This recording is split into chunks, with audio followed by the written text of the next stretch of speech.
안녕하십니까. 김영식 목사입니다. 오늘은 노아와 맺은 언약 전체를 살펴보는 시간을 가지겠습니다. 지난번에 이미 언약을 조금 했습니다만 오늘은 전체적으로 살펴보는 시간을 가지겠습니다. 하나님은 인간의 죄가 온 땅에 넘치는 것을 보시고 탄식하시며 홍수로 모든 것을 쓸어버리시기로 작정하셨습니다. 6장 5절에서 7절 말씀 잘 알고 계시겠지만 다시 한번 읽어드리겠습니다.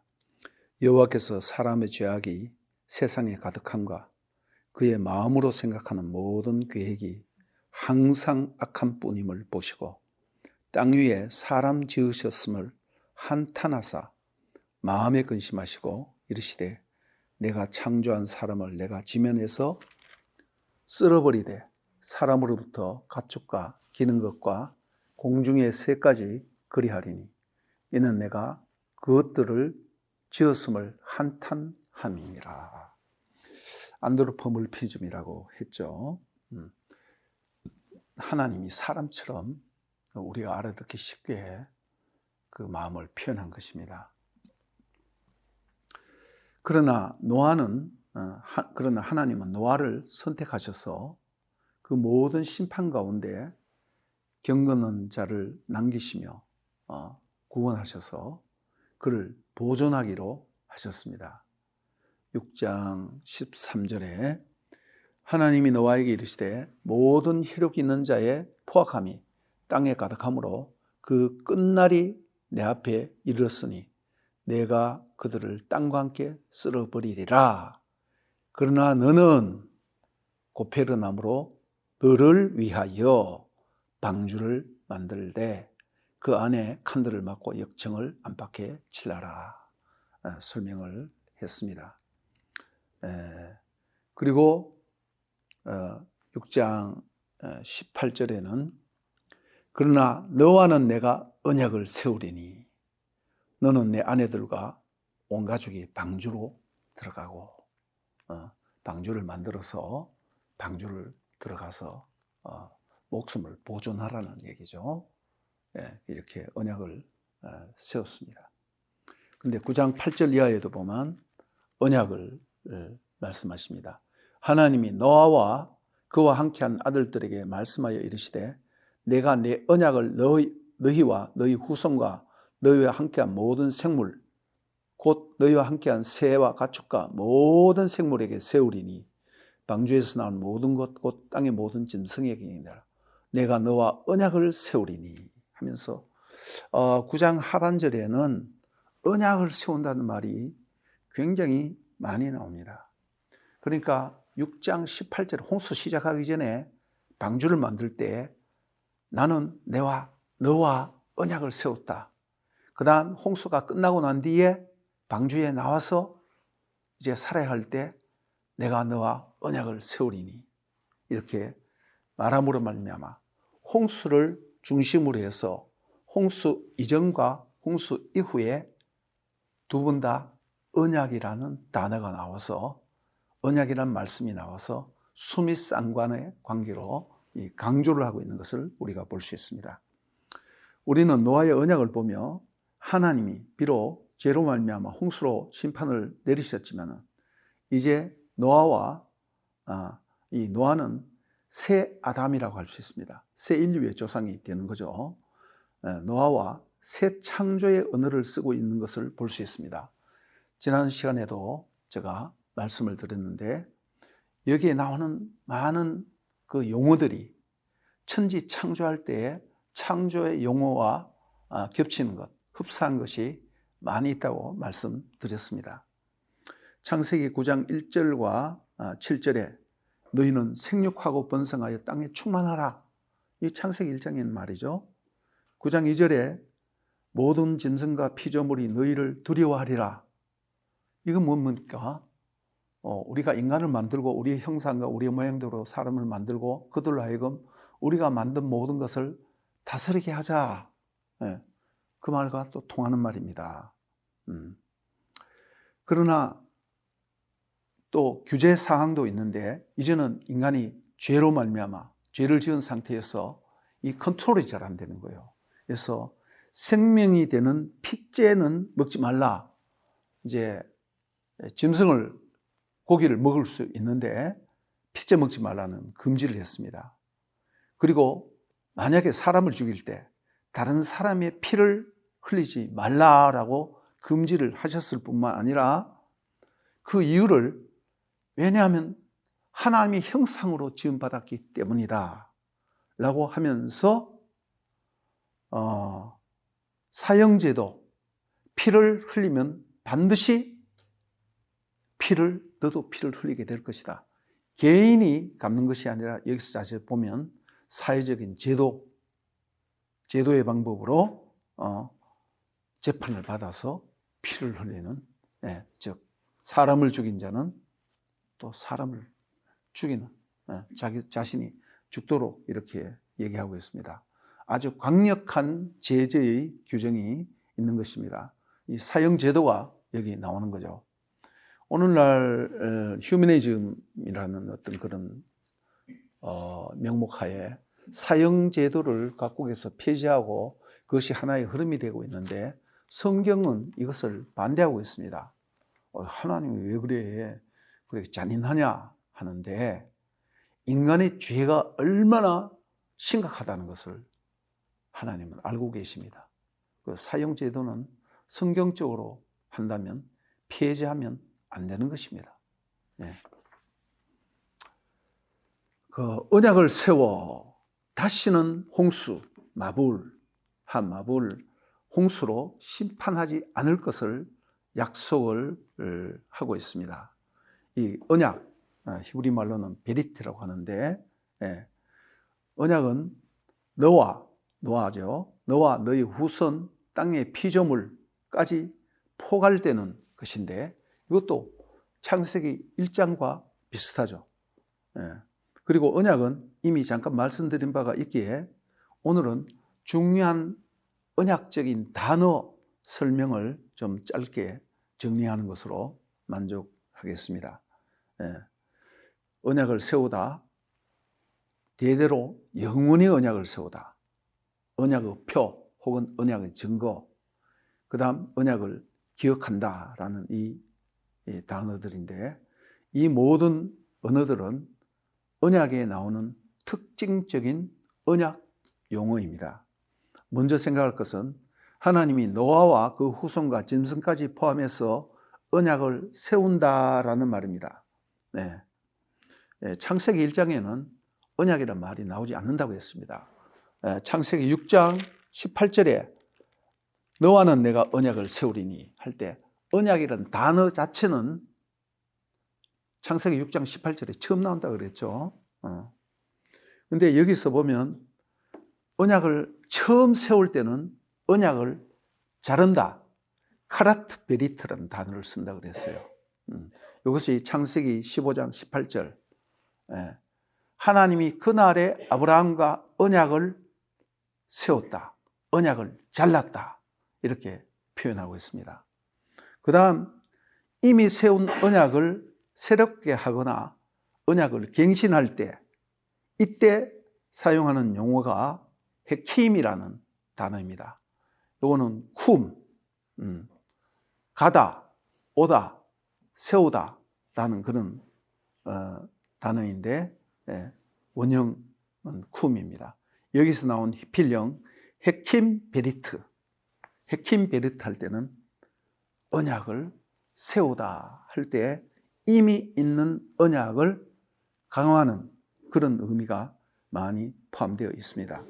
창세기 6장 18절 또 창세기 9장 지금 오늘 9장 본문 9장 9절 그리고 11절 창세기 17장 7절인데 또 17장 19절 여기에는 아브라함과 15장의 언약을 자르고 난 뒤에 그 다음 하갈 사건이 있었죠. 이스마엘을 낳은 첩을 두어서 이스라엘을 낳은 아브라함이 흔들렸다는 것입니다. 언약을 지키지 않았다는 것이죠. 그러니까 그때 하나님이 다시 언약을 얘기하면서 할례를 얘기했어요. 언약의 표를 분명히 가져라. 내 몸에 가져라. 그렇게 하면서 언약을 말할 때는 헤킴 베리트, 언약을 다시 세운다. 그 단어를 썼다는 것입니다. 그러니까 모든 대부분의 단어들이 헤킴 베리트를 썼어요. 이미 세운 언약을 재확증한다. 그런 의미입니다. 두 번째로 대대로 영원히 언약을 세우다는 말입니다. 대대로 말은 돌로트, 여기 이제 영경이 되면 돌로트, 영원이라는 올라함입니다. 레돌로트 올라함. 하나님께서는 영원자존하시는 분이죠. 영원히 계시는 분이죠. 그러나 인간은 아브라함도 죽고 노아도 죽고 아브라함도 죽고 이삭도 죽고 야곱도 죽고 죽는 거예요. 그러나 하나님의 언약 중요한 당사자인 하나님은 영원히 살아계시고 한쪽 당사자인 인간은 자꾸 죽어가잖아요. 그래도 그 언약은 동일하게 계승이 된다는 것입니다. 그래서 영원히 대대로라는 말이 많이 나옵니다. 이것이 창세기 17장 12절과 13절, 12절과 13절, 여기 보면 아브라함이 너희 후손들에게 그리고 영원히 세울 언약의 표다 이렇게 말하고 있습니다. 사무엘하 7장에 보면 다윗 언약이 나오죠. 거기도 언약이라는 단어는 없다고 그랬죠. 시편 89편에 나오는데 여기 다윗에게 보면 왕자를 너희 자손 후대 영원토록, 여기 제가 일부러 세워봤어요. 영원히 세운다는 말을 8번이나 하고 있더라고요. 한 장에 8번. 굉장히 많이 나오죠. 올람이라는 단어, 영원이라는 단어. 그래서 하나님은 영원불변하시기 때문에 하나님의 언약도 영원불변하다. 그런 것입니다. 그렇다면 하나님의 사랑도 영원불변한 것이에요. 그 하나님의 언약적인 영원불변하는 사랑을 헤세드라고 합니다. 그리고 하나님이 한번 말한 것은 그대로 실행이 되는 거예요. 그것을 진리로 가는 거예요. 그것이 에메트인데 이것도 하나님의 언약적인 진리, 하나님이 한번 약속하시면 그 약속을 반드시 지킨다. 그런 의미에서 진리예요. 그래서 하나님의 언약적인 사랑과 진리, 헤세드와 에메트, 이것을 신약에서는 아가페 혹은 알레세이아, 은혜와 진리, 사랑과 진리 이렇게 표현을 했습니다. 그 세 번째로는 언약의 표 혹은 증거란 말이 있는데 요거는 오트입니다. 오트, 히브리 말로 오트 비리트. 요거는 창세기 9장 12절, 13절, 17절 오늘 보면 하나님이 이르시되 내가 너희와 함께 및 너와 함께한 모든 생물 사이에 대대로 영원히 세우는 언약의 증거는 이것이라. 내가 무지개를 구름 속에 두었나니 이것이 나와 세상 사이의 언약의 증거니라. 하나님이 노아에게 또 이르시되 내가 나와 땅에 있는 모든 생물 사이에 세운 언약의 증거가 이것이라. 이것이란 바로 이제 무지개를 얘기하는 거죠. 그리고 이 증거란 말이 창세기 17장 11절에서도 할례를 행하고 난 뒤에 할례가 언약의 증거, 오트라고 말했어요. 그리고 출애굽기 31장 13절과 17절에 안식일을 반드시 지켜라. 이것은 언약의 표다 그랬어요. 증거다 그랬어요. 그래서 모든 언약마다 표 혹은 증거가 있습니다. 명시적이든 명시적이 아니든 이 언약의 표, 언약의 증거는 뭘 요약해서 보여주냐면 삶과 죽음의 표시로 분명하게 보여주고 있습니다. 언약의 본질이죠. 언약이란 단순한 약속이 아니고 목숨을 걸고 하는 약속이라고 그랬죠. 삶과 죽음, 그래서 짐승을 잡아서 피를 흘려서 언약의 양 당사자가 지나가는 것이라 그랬죠. 그래서 만약에 내가 이 약속을 지키지 않으면 나를 죽여도 좋다. 그래서 언약의 표, 언약의 증거, 이것은 언약의 본질을 얘기하고 있는 거예요. 피로 맺은 언약이다 이 말입니다. 창세기 2장 16절과 17절에 너희는 동산에 있는 모든 나무의 열매를 먹어도 좋다. 이거는요, 먹고 또 먹어라 그런 뜻이에요. 강조해서 강조. 네. 먹고 또 먹어라. 마음대로 먹어라. 그러나 동산 가운데 있는 선과 악을 알게 하는 나무는 결코 먹지 말라. 먹지 마라. 먹지 마라. 그리고 반드시 죽는다. 여기도 언약의 표예요, 사실상. 그러니까 선악과는 뭐냐? 하나님과 인간이 맺은 창조자와 피조물, 아버지와 아들과의 언약의 표시라는 것입니다. 증거라는 것입니다. 그 다음 창세기 오늘 9장, 여기는 표가 뭡니까? 무지개죠, 무지개. 무지개를 캐세트를 하는데 이것은 사냥꾼의 활을 얘기하는 거예요. 활이 뭡니까? 전쟁 무기죠. 멀리 있는 적을 활로 쏴서 죽인단 말이야. 가슴을 뚫어서 죽이는 거예요. 요즘 말로 하면 미사일이에요, 미사일. 예. 미사일 쏴서 죽이는 것도 아닙니까?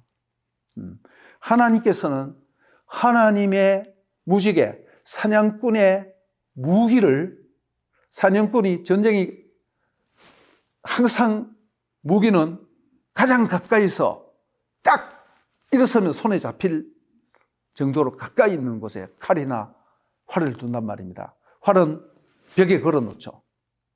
활은 벽에 걸어 놨다가 전쟁이 날 때 빨리 활을 가지고 나가서 쏘는 거예요.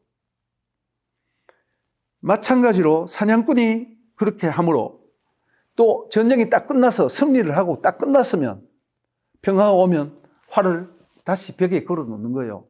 그것과 마찬가지로 하나님이 무지개 활을 걸어 놨다는 것은 구름 속에 여기 보니까 13절에 내가 내 무지개를 구름 속에 두었으니 이것이 너와 세상 사이의 언약의 증거다.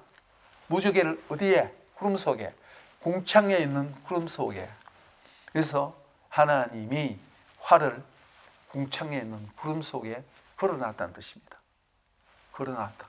즉 평화다 이 말이에요. 평화. 예. 하나님이 결코 너희들을 죽이지 않겠다. 두 번 다시 홍수를 내리지 않겠다. 그런 의미입니다. 전쟁을 그쳤다라는 그런 뜻이에요. 이게 표예요, 표. 그 다음 창세기 17장 아브라함의 언약의 표는 뭡니까? 할례를 행하라 그랬죠. 할례. 할례가 뭡니까? 고추 끊는 거예요. 생식기라는 건 뭐냐면 생명을 상징하는 것입니다. 생식기의 표피를 자르는 그 행위는 무엇을 상징하느냐 하면 생명을 끊는다는 그런 의미가 거기에 있는 것입니다. 피를 흘린다는 의미가 있는 것이에요. 실제적으로 피를 흘려요. 그러면 일주일 동안 꼼짝도 못해요. 이 할례, 피, 생식기를 자른다는 것은 죽인다는 그런 의미입니다. 그 다음 출애굽기 31장에 모세의 시내산 언약에는 안식일, 안식일을 지키지 않으면 죽이라는 의미가 하나님의 언약을 지키라는 그런 의미예요. 언약을 반드시 하나님의 말씀을 기억하고 지키라는, 하나님과 약속을 지키라는 그런 의미에서 주셨는 것입니다. 그러니까 아담 언약도 마찬가지고 노아 언약 활, 아담 언약은 선악과, 노아 언약은 활, 아브라함 언약은 생식기, 포피, 할례, 그 다음 모세, 시내산 언약은 안식일. 모든 언약에 다 표가 있는 거예요. 문자적인 표현은 없지만은 다윗 언약에도 보면 사무엘하 7장에 보면 왕위를 영원히 경고케 하리라. 끊어버리지 않겠다. 여러분, 전쟁이 나서 왕이 전쟁에 피하면 어떻게 됩니까? 반드시 죽죠. 평민들은 안 죽을 수 있어. 그러나 왕은 패하면 반드시 죽습니다. 왕조가 멸망하는 거예요.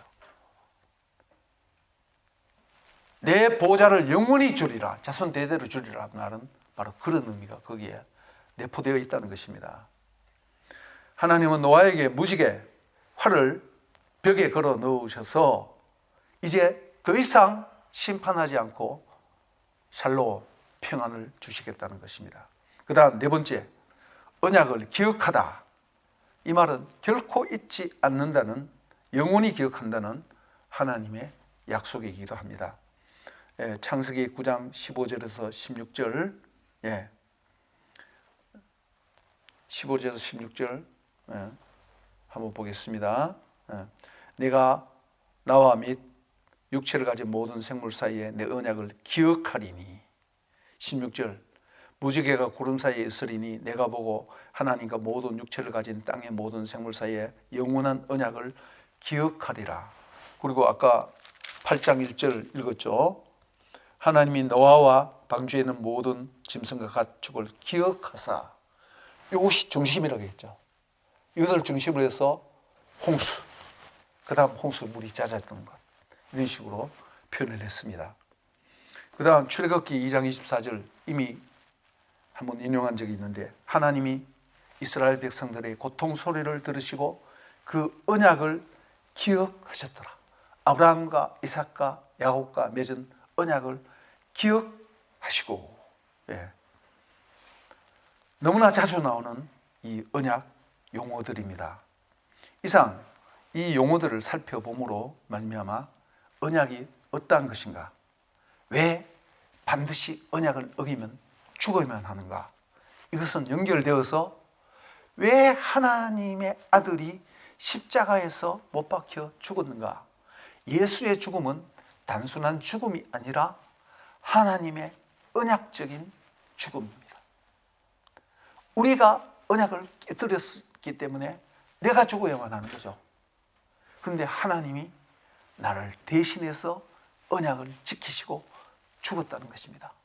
이것이 예수님의 십자가의 의미입니다. 오늘은 여기까지 말씀드리겠습니다. 감사합니다.